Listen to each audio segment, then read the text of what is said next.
My name is Nancy. There's a world out there I don't know about. I learned about it as a child, watching TV. Animals living in the wild, landscapes I've never seen before, and the lives of various people who speak different languages. Wanting to see this unknown world up close, I bravely studied abroad during my college years. There, in my destination, was the unknown world I sought. Even though the language was different, people's lives were thriving. There were many creatures, and breathtaking landscapes unfolded. I want others to experience this wonder too. Thinking that, I got a job at a travel agency. I was in charge of tour planning at my assigned department. Using what I learned during my study abroad, I handled everything from site inspections to negotiations. It was indeed a whirlwind life, but I wasn't neglecting my personal life. I married Daniel, whom I met through work a few years ago. I was balancing work and family life well, but then a problem arose. It was with my mother-in-law, Barbara. Barbara, a housewife, believes women should stay at home after marriage. I don't deny her viewpoint, but I think such an idea is outdated. I told her so, but she said to me, "Isn't it a woman's job to support Daniel? Do you have a problem with that?" But what? Talking back as Daniel's wife? No. Ultimately, Barbara didn't understand. I didn't want her to impose her views on me. I couldn't live with Barbara like this. So, I suggested buying a house to Daniel. I think people's view of us will change if we buy a house. Just saying that, Daniel easily agreed to buy a house. This is how I avoided living with Barbara. But the story didn't end there. Once we bought the house, Barbara started coming over often. Every weekend, she'd come and make noise with Daniel. Of course, she didn't take care of her husband, Anthony. "Barbara, is it okay to leave Anthony alone? He's not a child. He'll manage. Wasn't supporting a husband a woman's job?" I wanted to retort, but I could see it leading to a fight. So I kept quiet. Then Barbara, who had been noisy with Daniel, suddenly started a conversation. "I forgot to say, but I'm going on a trip next week. Please be careful." "What are you saying, Nancy? You're coming too!" Uh, but it's so sudden. "You're not planning to join the family trip as Daniel's wife?" "But there's work, too." "It's a family trip. Are our in-laws not family to you?" "That's not what I mean." "Then make it happen." "Yes." I couldn't talk back. But that was still the better part. Seeing me troubled, Barbara said in a mean tone, "And book the hotel." Uh, I should? Always bragging about working at a travel agency, right? I'm not bragging. So you can do it, right? Where are we going? London. London, where I studied abroad. I still have many contacts there. It might be difficult for other countries or regions, but maybe I can manage London. Okay, I'll try. I have the plane tickets, so just book the hotel. You booked the flight, but not the hotel? I got the tickets. Got them? I exchanged my card miles for first-class tickets. Barbara grinned. Judging by her joy, it seemed true. Then I noticed piles of branded goods on the sofa. I see. I understood. Hearing first class, Daniel leaned in. First class? Seriously, Mom? Yes, it's a first-class trip abroad. Awesome. We will leave at 9:30 p.m., so you can work till the last minute. Barbara was still grinning. It felt odd, but there's no point in lying about going on a trip. I have to properly book the hotel or she'll complain. But it's so sudden. Finding a hotel might not be easy. After some thought, I decided to use my old contacts from my study abroad days to get a hotel referral. I asked over the phone, "Can you do it?" For Nancy's request, sure. 4 people, 2 rooms.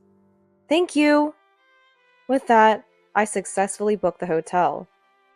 Then, on the day of the trip, it was such short notice that I couldn't take the day off, so I was working.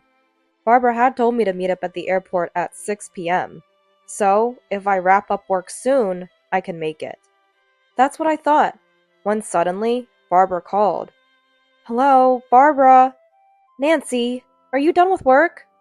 I'm just leaving the office now, so I'll be at the airport after 6 p.m. Oh, that's too bad. Huh? Well, we're actually leaving at 6 p.m. No way. I hurried back to my desk. I searched the flight schedule on my computer. London, London. I found the 9:30 p.m. flight I initially heard about, but there was also a flight leaving after 6 p.m. Could it be this after 6 p.m. flight? Yes. So the family is going without you. If you leave me behind, what about Anthony? You're supposed to be sick. I was furious. How could she plan so thoroughly to leave me out? Unforgivable. But showing my frustration would be playing into Barbara's hands. I had to hide my feelings, even if it meant putting on a brave face. I clenched my teeth and said to Barbara, I'm the one who booked the hotel. So? Daniel knows the hotel name. You can't do anything now. I could hear Barbara laughing on the other end. Annoyed, I said, Go without me then. That's better. We don't need a useless wife like you. Useless? What do you mean? Don't you know? What? You neglect housework for your job. Daniel is complaining. True, I'm busy with work, but I've never slacked off on housework. Why would Daniel complain? Can I speak to Daniel? Sure. Nancy wants to talk. Barbara's mocking voice was followed by Daniel's. Hello, what's up, Nancy? Daniel, what do you mean you're complaining about me? Just that. You're always at work and neglecting me. Neglect? I prepare meals, clean, and do laundry. But you think you're doing it all yourself, right? That's not true. Shouldn't you respect me more? Listen to me? Do things for me? Huh. I know, a wife who supports her husband is valued. It's convenient for the husband. But that's not all there is to a marriage. I never badmouth Daniel in public, always praising him, but not when it's just the two of us. But we need to speak our minds when alone. Otherwise, our relationship would fall apart, and I'd become nothing but a servant to Daniel. Yet, he kept complaining about me. So you think you can act all high and mighty because you earn more? Not at all. Anyway, that annoys me. And you're leaving me behind for that? Yeah, consider it stress relief. I'll bring you a souvenir, so don't worry. That's not the point. Clearly, Daniel was taking me for granted. If that's how it is, I have my own plans. Fine. Enjoy your trip. Will do. Bye. Daniel sounded happy as he hung up. I was livid. I couldn't stand the self-centered Daniel and Barbara. Enjoy your trip without me, but be prepared. Even if you come back crying and apologizing, I won't forgive you. I rushed out of the office with my mobile phone. Hey, hello, it's Nancy. Are you free? I need to talk about that hotel booking. With the trip canceled, I had plenty of time. I'll settle everything now. I ran around with that determination. Then, the next evening, exhausted, I got home, and right then, the phone rang. Hello? Nancy! What were you thinking? It was Barbara on the phone, sounding quite angry. I knew the reason, but pretended not to. Barbara, are you enjoying the trip? This is no time for that. We can't check into the hotel. Did you have a reservation? You made the reservation, didn't you? I canceled it because I wasn't going. Huh, what? Then where are we supposed to stay tonight? I don't know. Nancy! Barbara's angry voice came through, but she's in London. Her anger over the phone isn't scary at all. That's tough. Being abroad without a hotel? You never know what might happen. Huh? It's not the safest place, you know. Wait! Wait, help me! Barbara sounded panicked. Then a faint voice in the background. There's a canceled room. Anthony's negotiating for us to stay there. It was Daniel's voice. Is that true, Daniel? Looks like it'll be fine. You see, Nancy? Heard that? Barbara's voice turned triumphant, as if her earlier tears were a lie. I heard ya. Too bad for you, Nancy. Your plan didn't work. Well, the room was available because I canceled it. But this was all part of my plan. My real aim was something else. Glad there was a vacancy. Thought you'd be smug about canceling our hotel, didn't you? No, not really. Frustrated, aren't you? You can admit it if you're upset.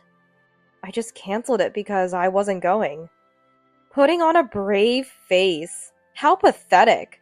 Typical of Daniel's useless wife. Barbara laughed loudly. Then she went on bragging about the amazing scenery, delicious food, and so on. Eventually, tired of listening, I quietly hung up the phone. She probably didn't even notice. I smiled a little at that thought. Anyway, just a few more days to endure. I braced myself and had dinner. A few days later, on my way back from a certain place, as I headed to the station, Barbara called again. Hello? What's up? Nancy! What's going on? Again? Not again! What's wrong with this hotel? What are you talking about? Barbara's story, in short. They stayed in the room I canceled, thanks to Anthony's negotiation. Anthony's negotiations were easily concluded. Barbara and her friends were to stay in an open room. They were supposed to stay for 4 days and check out today. But there was a problem.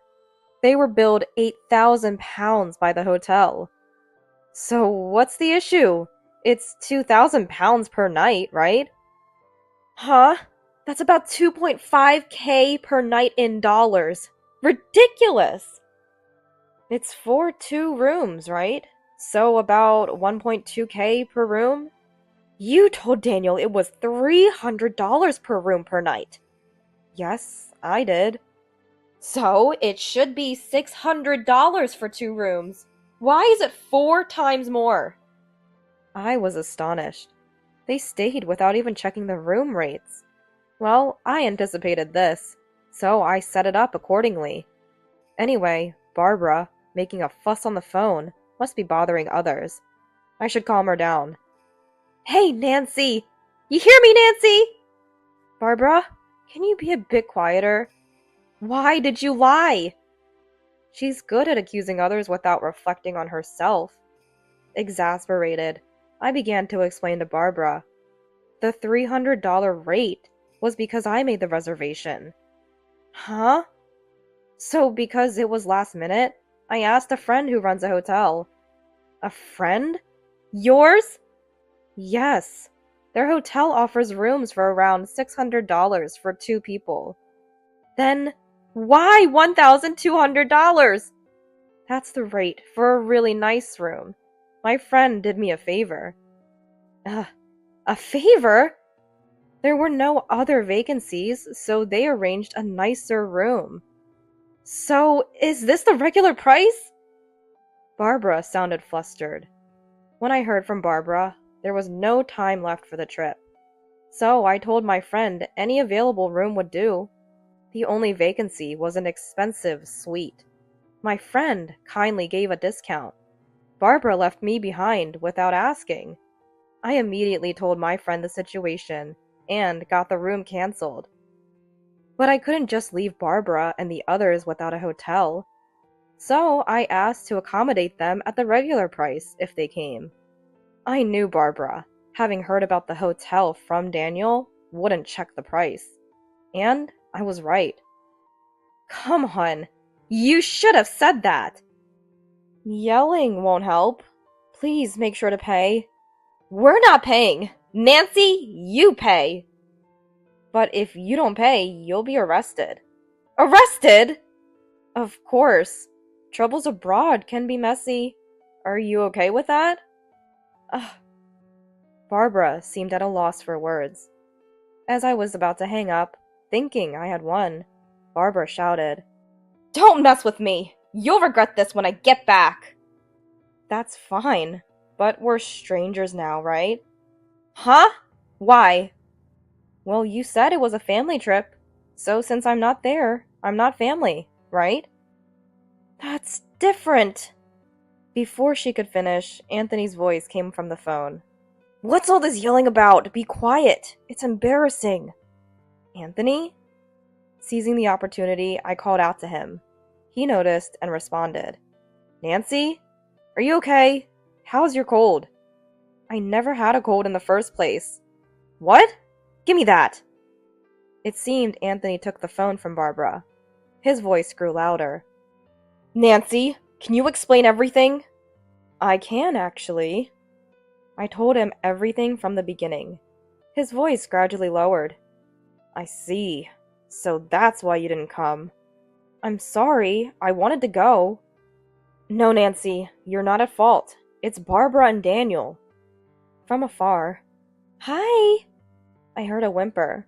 Barbara and Daniel seemed frightened by Anthony's anger. Realizing this, an idea came to me. Should I tell Anthony what Barbara has been doing? I thought so. So, I turned to Anthony. Anthony, can I tell you something? What is it? Barbara comes to our house almost every weekend. I know that. And when she throws away receipts at our place, there are piles of them. What receipts? For brand goods.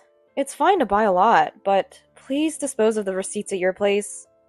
Barbara wasn't just being noisy at our house. She was secretly buying brand goods and disposing of the receipts at our place to hide it from Anthony, thinking she wouldn't get caught this way. Of course, I'm a witness, so it's pointless. But it seemed Anthony didn't know. That's interesting to hear. Also, please tell her to stop bad-mouthing you at our place. She talks about me too? Yes. She says you don't earn much. Daniel too. Calls him a useless dad, I think. Anything else? Well... So, I spilled all my pent-up frustrations to Anthony. Of course, some of it wasn't directly related to Anthony, but he listened silently. And at the end, he apologized to me. I'm sorry. Now I understand. Understand what? Why Barbara didn't want to use her card to pay for the hotel. Maybe. Probably because the cost was much higher than she expected, close to her credit limit. I'm sorry! That was Barbara's voice. Unforgivable! All your wasteful spending, Barbara! I want a divorce! Please, don't do that! Anthony's shouting was followed by Barbara's pitiful voice. He also yelled at Daniel. Daniel! Why don't you defend your wife? Well, that's... Don't come to my house anymore. Reflect on this alone. Yes, sir. Daniel sounded unusually obedient. Probably he thought being banished from his parents' house wasn't a big deal. That's when I struck the final blow. So, Daniel, looks like you're going to live alone now. Huh? What do you mean? Suddenly, Daniel's voice got louder. He must have grabbed the phone. I moved my phone a bit away and told him the situation. Daniel, I want a divorce. Ugh, a divorce? You're joking, right? No, I'm serious. I've already sold the house. You sold it? Why would you do that without telling me? That's our house. No, it's my house. But I was paying the mortgage too. No, you weren't. What do you mean? I was giving you part of my salary every month. That was for living expenses. A few $100s isn't enough for the mortgage. Daniel had been giving me a few $100s monthly. It helped with living expenses, but not enough for the mortgage. So I paid it alone. The house was in my name, so there was no room for complaint. This incident made me decide to divorce Daniel. I sold the house, full of unpleasant memories of living with him. So you'll be living alone. Wait! Think it over! No, it's decided. I'll contact you once I find a place. Then I'll send you the official notice. Official notice? Of course. I'll be claiming compensation in the divorce. Wait for me! Daniel was crying on the other end, but I didn't care. I hung up the phone. After that, Daniel and I divorced following discussions. Anthony actually divorced Barbara, too. Barbara, due to her wasteful spending, didn't get any compensation in the divorce and was left on her own. I was just thrown out of the room. Daniel was nearly broke, apparently having spent everything except the few $100s he gave me each month on frivolities. Now he's living in a run-down apartment and commuting to work. But things might be better for Daniel than Barbara. With no house or money, and Daniel's place too small, Barbara had to take a live-in job. She's working hard from morning till night now. As for me, I'm doing great. Being single, I have more free time and can handle overseas negotiations. I've become a relied-upon figure at work, even hearing talks of a promotion to department head. Today, I'm busy flying around the world, planning new tour packages.